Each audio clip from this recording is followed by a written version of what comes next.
ఆరాధనకు సహాయకరంగా హెబ్రీలకు రాసిన పత్రిక పౌలు 5వ అధ్యాయము 8వ వచనం. ఆయన కుమారుడై ఉండియు తాను పొందిన శ్రమల వలన విధేయతను నేర్చుకొనెను. ఆరాధనకు సహాయకరంగా దేవుని గ్రంథమైన బైబిల్ నుండి హెబ్రీ పత్రిక 5వ అధ్యాయము 8వ వచనం మనము చదువుకొని ఉన్నాం. గత వారం కూడా ఇదే అధ్యాయము చదివి ధ్యానం చేసినాం. ఆయన కుమారుడై ఉండియు అనే మాట కనిపిస్తూ ఉంది. ఆయన కుమారుడు. కుమారుడు అనే పదాలు మనకు చాలా కనిపిస్తాయి. మనుష్య కుమారుడు అని, ప్రియ కుమారుడు అని, నేను ఏర్పాటు చేసుకున్న కుమారుడు అని, ఈ విధంగా కుమారుడు అనే పదం మనకు కనిపిస్తూ ఉంది. ఈ కుమారుడు శ్రమలు పొందాడు. కుమారుడు శ్రమ పొందాడు. కుమారునికి శ్రమ కలుగుతూ ఉందా? కుమారుడు శ్రమ పడతాడా? తండ్రి శ్రమ పడేలా చేసినాడా కుమారుణ్ణి అంటే దేవుని వాక్యమే మనకు చెప్తూ ఉంది. కుమారుణ్ణి నల్లగొట్టుటకు యెహోవాకు ఇష్టమాయను అని. కుమారుణ్ణి నల్లగొట్టుటకు అంటే కుమారుణ్ణి శ్రమల గుండా పంపించడానికి ఆయనకి ఏమైంది? ఇష్టమైంది. కుమారుడు శ్రమ పడితేనే కుమారులమైన మనకు విమోచన. కుమారుడైన యేసుక్రీస్తు శ్రమ పడకపోతే గనక మనకు రక్షణ అనేది లేదు. అందుకే ఆయన శ్రమ పొందినాడు. తాను పొందిన శ్రమల వలన ఏమి నేర్చుకున్నాడని చెప్పుకున్నామంటే విధేయతను నేర్చుకున్నాడు. ఆయన ఏమై ఉన్నాడో ఆ సంగతి కూడా మనం గుర్తు చేసుకున్నాం. పౌలు ఫిలిప్పీ పత్రిక రాస్తూ 2వ అధ్యాయము 6వ వచనాన్ని మనం చదువుకున్నాం. 2వ అధ్యాయము 6వ వచనము 7వ వచనము మనం చూసినప్పుడు, ఆయన దేవుని స్వరూపము కలిగిన వాడయుండి దేవునితో సమానముగా ఉండుట విడిచిపెట్టకూడని భాగ్యం అని ఎంచుకొనలేదు, కానీ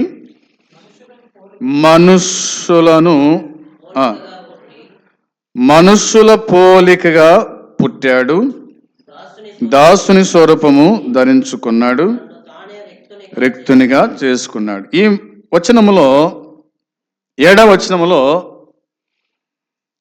మనము గత వారం మనుషుల పోలికగా పుట్టి అనే మాట జ్ఞాపకం చేసుకున్నాం. ఆయన మనుషుల పోలికగా పుట్టినాడు అని. రెండవదిగా దాసుని స్వరూపమును ధరించుకొని, దాసుని స్వరూపం. 6వ వచనములో ఏముంది? ఆయన దేవుని స్వరూపము కలిగిన వాడై ఉన్నాడు. 7వ వచనంకి వచ్చే లోపల దాసుని స్వరూపమును ధరించుకున్నాడు. యెషయా గ్రంథం 42వ అధ్యాయం 1వ వచనంలో నేను ఆదుకొను నా సేవకుడు అని ఉంటుంది. నేను ఆదుకొను నా సేవకుడు అంటే దాసుడు అనగా, వినాలి, దాసుడు అనగా సేవకుడు, దాసుడు అనగా సేవకుడు అని అర్థం. దాసుడు అనేటువంటి పదం మనకు దేవుని వాక్యంలో గుర్తు చేస్తూ ఉంది. దాసుడైన వాడు ఏమి చేశాడు, ఎందుకు దాసుడుగా ఆయన తను తాను చేసుకున్నాడు అనేది మనం ఆలోచన కొంత చేసినప్పుడు దేవుని వాక్యమే ఇలా మనకు జ్ఞాపకము చేస్తూ ఉంది. రోమీలకు రాసిన పత్రిక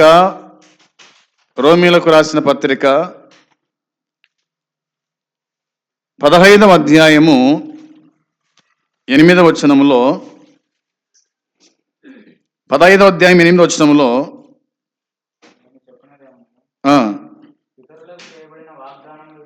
పితరులకు చేయబడిన వాగ్దాన విషయంలో దేవుడు సత్యవంతుడని స్థాపించుటకును దేవుని మహిమపరచుటకును క్రీస్తు సున్నతి గల వారికి పరిచారకుడాయను.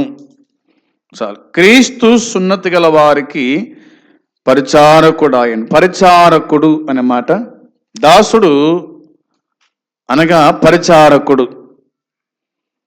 దాసుడు అనగా పరిచర్య చేసేవాడు దాసుడు. సేవకుడన్నా పరిచర్య చేసేవాడే. సేవకుడన్నా పరిచర్య చేసేవాడే. ఎవరికి పరిచర్య చేశాడు? ప్రభువైన యేసుక్రీస్తు. చూడండి, వాక్యం చెప్తున్న మాట, దేవుడు సత్యవంతులని స్థాపించుటకును అన్యజనులు ఆయన కనికరమును గూర్చి దేవుని మహిమపరచుటకు క్రీస్తు సున్నతి గల వారికి పరిచారకుడాయను. సున్నతి గల వారికి పరిచారకుడైన. ఎవరు సున్నతి గలవారు?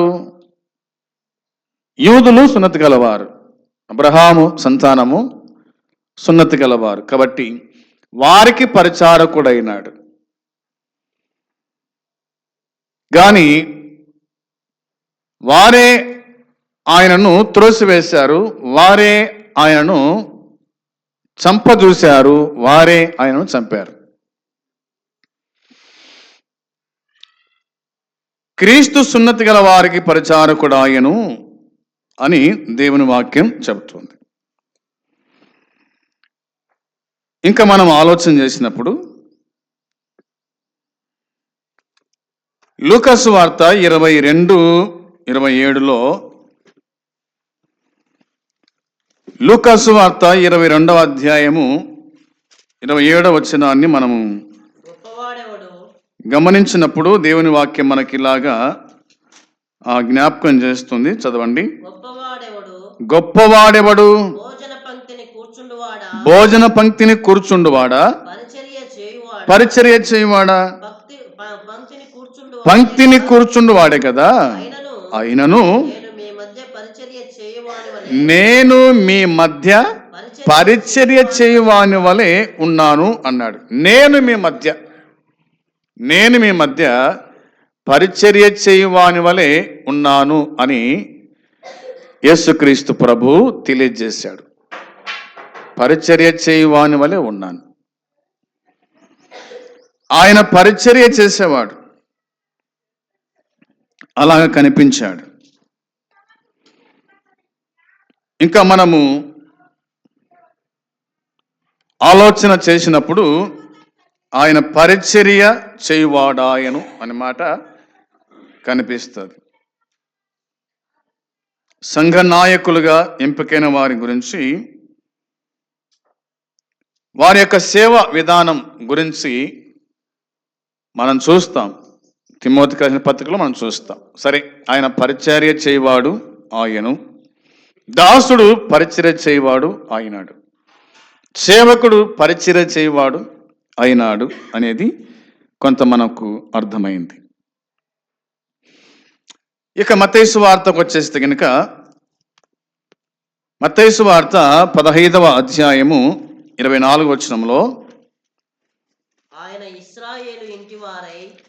ఇశ్రాయేలు ఇంటి వారై నశించిన గొర్రెల యొద్దకే గాని ఎవరి యొద్దకును నేను పంపబడలేదనెను. ఎవరి యొద్దకు నేను పంపబడలేదనెను అని ఉంది. పరిచారకుడు ఎవరికి పరిచయం చేసుకొచ్చినట? నశించిన గొర్రెల యొద్దకే. ఆయన ఇశ్రాయేలు ఇంటి వారి నశించిన గొర్రెల యొద్దకే గాని మరి ఎవరి యొద్దకు నేను పంపబడలేదు అనెను. ఇశ్రాయేలు యొద్దకు వచ్చాడు, సున్నతి చేయబడిన వారి యొద్దకు వచ్చాడు పరిచర్య చేయడానికి.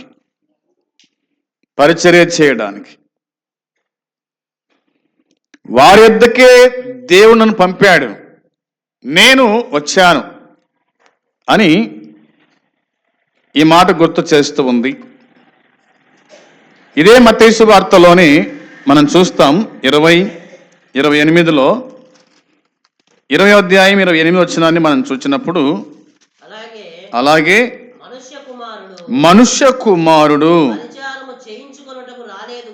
రాలేదు గాని పరిచారము చేయుటకును అనేకులకు ప్రతిగా విమోచన క్రయధనముగా తన ప్రాణమునిచ్చుటకు వచ్చెనని చెప్పాను అన్నమాట ఉంది. నశించిన గొర్రెల యొద్దకు వచ్చినటువంటి ఆయన పరిచర్య చేయువాడైనాడు.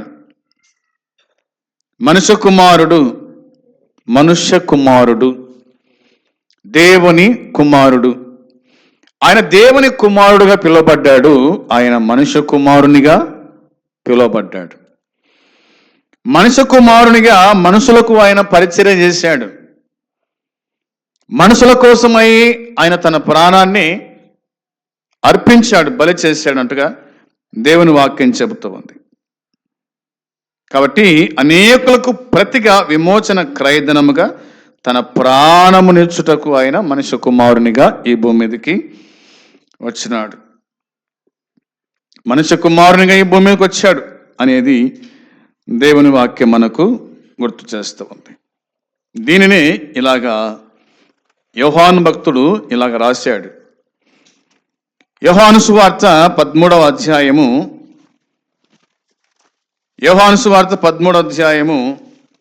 3, 4, 5 వచనాలు మనం గమనించినప్పుడు, తండ్రి తన చేతికి సమస్తము అప్పగించెననియు తాను దేవుని యొద్ద నుండి బయలుదేరి వచ్చిననియు దేవుని యొద్దకు వెళ్ళవలసి ఉన్నదనియు యేసు ఎరిగి భోజన పంక్తిలో నుండి లేచి తన పై వస్త్రము అవతల పెట్టివేసి ఒక తువాలు తీసుకొని నడుమునకు కట్టుకొనెను. అంతట పల్లెములో నీళ్లు పోసుకొని శిష్యుల పాదములు కడుగుటకును తాను కట్టుకొని ఉన్న తువాలుతో తుడుచుటకును మొదలు పెట్టెను. పరిచారకుడు అని మనం చూసాం. ఈ పరిచారకుడు ఏం చేశాడంట చూడండి, శిష్యుల పాదములను కడిగినాడు, తుడిచినాడు. ఆయన కడిగాడు, ఆయన తుడిచినాడు. సీమోను నేను నీతో ఒక మాట చెప్పాలనుకుంటున్నాను అని అన్నాడు. చెప్పు అని సీమోను చెప్పినప్పుడు ఆయన చెప్పిన మాట ఏమిటంటే, నేను నీ ఇంటిలోకి వచ్చినప్పుడు నువ్వు నా కాళ్ళకు నీళ్లు ఇవ్వలేదు, నూనెతో నా తల అంటలేదు అని ఆయన మాట్లాడుతూ ఆ స్త్రీ వైపు చూసి